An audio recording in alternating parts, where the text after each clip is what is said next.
Continuing on here on the AP Pro Football Podcast, Zach Gershman with Brandon Marshall. Brandon, I have seen you all over Radio Row. How's this experience been?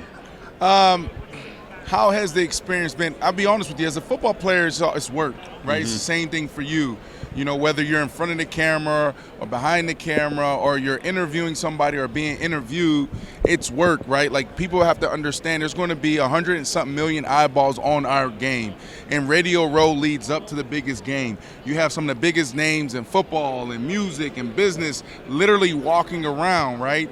And so, you know, it's an intense moment. I wish you guys can see how intense Radio Row is. So it's cool. It gives you an opportunity to meet some cool people, work with some dope networks. So a lot of work. Has there been anybody that's you've kind of been starstruck by or been like, oh my God, I've seen you all over the place? Zane Lowe, being able to sit down with him because you know I'm also a part of media now, right? Since I stopped playing ball. So Zane Lowe from Apple Music, I love how he communicates, and then also Rihanna. You know, we snuck into the whole press conference. It was packed. We snuck in, we got in, we went the back way, so we knew some people, and then also I had an opportunity to ask her a question, and that was awesome. Like, just to be right there in that moment and ask her the question that I had in my pocket. How much looking forward to that halftime performance?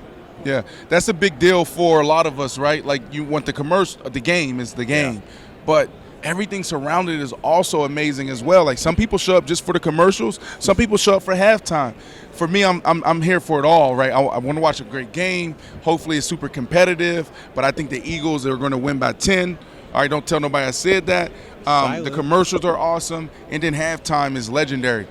Shut the door, everybody stop talking, turn off the lights, and let's watch Rihanna. Continuing on with the Rihanna, but also tying in the game. Yesterday you were at the Chiefs media availability. You kind of teased Patrick Mahomes a little bit. That's right. Why'd you do that? Because everyone wants to talk to Patrick Mahomes about X's and O's and statistics and history and this and that. Like, you know, the thing that separates us, like I Am Athlete, House of Athlete, this whole new media thing is like how we talk in the locker room. Like, I'm not going to talk to Patrick Mahomes about, you know, the game plan when we're in the locker room. We do that in our meeting room. We'll do that on the field. But when we're in the locker room, that's the type of stuff we're doing. We're bantering. Or we could be talking about financial literacy. We could be talking about marriage. So, like, my approach we call this content on the go. When I see a Patrick Mahomes or, you know, even a Rihanna, like, I'm going to ask the question that no one else is asking or dare to ask. From the player's perspective, when you're in the league, they stress, don't use social media. They don't want you to buy into the hype or fall for the hate or whatever it might be. And then once you go into the real world, once you're done playing the game, social media is a very big part of everyday life. What's been the biggest transition as a former athlete? Well, first, it's changing now. Athletes now are savvy. Everybody understands that they are a brand now. And they're utilizing not only like the Instagrams of the world, but they have YouTube channels, right?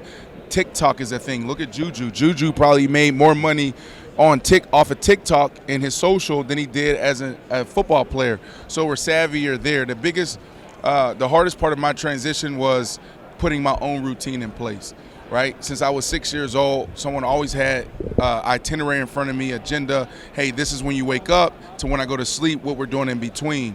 So those first 2 years, I realized the hardest thing for me was, like, when do I check my email? When do I wake up? When do I work out, right? So that was the hardest thing, was owning my own agenda.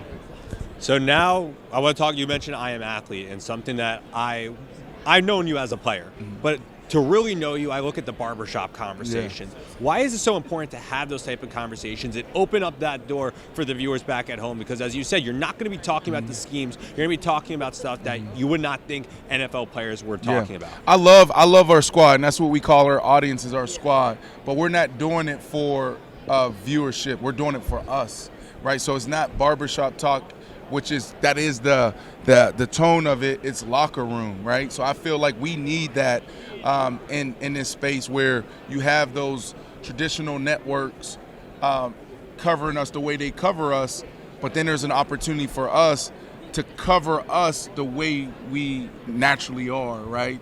So it's more so about us than it is them. And I think the more we stay in that lane, in that pocket, the bigger our audience gets because they love it. It's authentic. It's real. When you go out there, you start creating just for just other people, then you lose it, right? Like, we obviously know our audience, but at the end of the day, man, like when I sit down with my brother or my sister and we're talking about mental health, we're talking about financial literacy, we're talking about relationships, divorce, and all these things, that's real. And we're letting you inside of that. Last question for you here. Obviously, from a young age, you knew you had it on the field. When did you know you had it off the field? It off the field, I would say probably my second or third year. Jay Cutler had his own show. And I used to watch Peyton Manning, his press conference after every Sunday night football, Monday night football game. That was my favorite thing to do, to watch those guys and their body language, hand gestures, all of that stuff, how they answer questions, how they went around questions. And so Jay Cutler had this radio show, and part of his deal was 6 weeks out of the 16, he could have someone else guest host, and he gave them to me. And so I took like that experience of watching Peytons of the world, the Tom Brady's of the world, and how they did it, put it into that show, and it was great. Like, I felt like I was better than Jay on his own show when I was playing. But it was good. That's when I knew that this could be a thing. Brandon, thank you so much for joining us here on the AP Pro Football Podcast. Let's go. Thank you. Awesome.